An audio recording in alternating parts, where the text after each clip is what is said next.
Le lancement a été fait au port Biakol sur la rivière portant le même nom. Ici, les autorités coutumières ont passé à des cérémonies appropriées. Sa Majesté Tembo Yongel, chef du groupement Bolem, a rappelé la nécessité de cette route. On est venu débourser aujourd'hui parce que ça fait au moins 2 ans, 3 ans à cause de la situation sécuritaire. Les gens ne fréquentaient pas encore cet axe routier. Alors nous sommes en train de voir dans les mesures de possible comment réhabiliter ou bien réfectionner la route pour que ça soit praticable dans les conditions qui sont acceptables. Oui, c'est dans le but d'implorer nos ancêtres et leur demander de nous accompagner dans toutes les démarches que nous sommes en train de faire pour que cette route soit praticable pour relier notre village Kiavikere et le village Kikingi qui a resté longtemps enclavé à cause de l'impraticabilité de cette route. Il y a un tas de difficultés, mais avec le concours de la population et le partenaire qui est derrière nous, qui est Faivi, qui s'est donné Koroyame pour nous accompagner, nous espérons que ça sera possible. Je demande à toute la population de Mwenda, Kikingi et partout ailleurs dans le groupement Bolem de se liguer à un seul homme. De la part Jerry Bonande, qui est coordinateur du programme d'appui aux sinistres et aux vulnérables, Pasvi à leur organe attributaire, soulignait la nécessité du soutien de la main-d'œuvre locale pour la réussite des tâches accordées. Notre présence à Mwenda s'inscrit dans le cadre d'accompagner la communauté dans le débroussage et le lancement des opérations de cantonnage dans les tronçons routiers de Mwenda Kikingi. Vous savez, depuis 2021, le trafic avait été momentanément suspendu suite à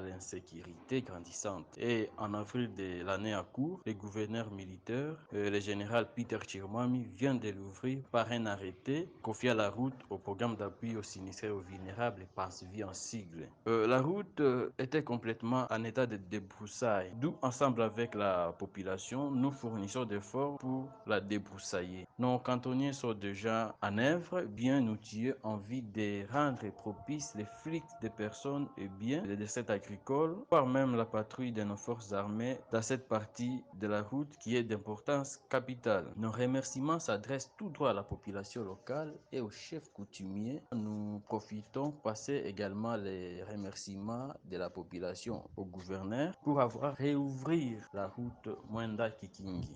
Au clôture des activités, Melek Moulala, coordinateur de la nouvelle société civile congolaise dans les Rwenzori, salue le concours de la population locale, surtout qui s'est démené dans des travaux communautaires. Tunashukuru sana bakaaji yote, bababa yote, bajene yote, bapapa yote wenye waliweza kujitolea kuya kufanya hii kazi ya kufungura barabara ya kuturelie si batu ya tuseme Bolema sote Mtwanga na batu ya ngambo ya Kikingi. Tuko groupement moya, tulipenda tuweze kuwa tunawasiliana sana paske depuis bafunge hii barabara antuka tunashindwa kuatteindre batu yetu ya Kikingi meme Nobili nabo banashindwa kutufikia. Iko 27 km kutoka Mwenda mpaka Kingi. Kama inafunguliwa iko mweke ile 93 km yenye iko mwa ile axe ingine na securite ya hii barabara iko facile kuma utiza securite na felicite sana bakaji ya Mwenda kwa ile nguvu na ile determination wanakuwa nayo kukia kufanya hii kazi ya pamoja, na tunafikiri kufatana na hii akalimi yenye tuko nayo ndani ya parti moya ya sektere ya Rwenzori, tunapaswa kuona namna gani tunafungula barabara yetu pour que ipatie courage bakubwa baweze kutusekirize tena na baweze kujua kama hii barabara iko ya mafaa sana, haipasho kuendelea kufungiwa paka leo na batu na biko bana souffrir ville. Il faut le dire, le trafic dans ces tronçons routiers Mwenda Kikingi, le plus de 25 km était suspendu suite à l'activisme des ADF qui visaient ces usagers.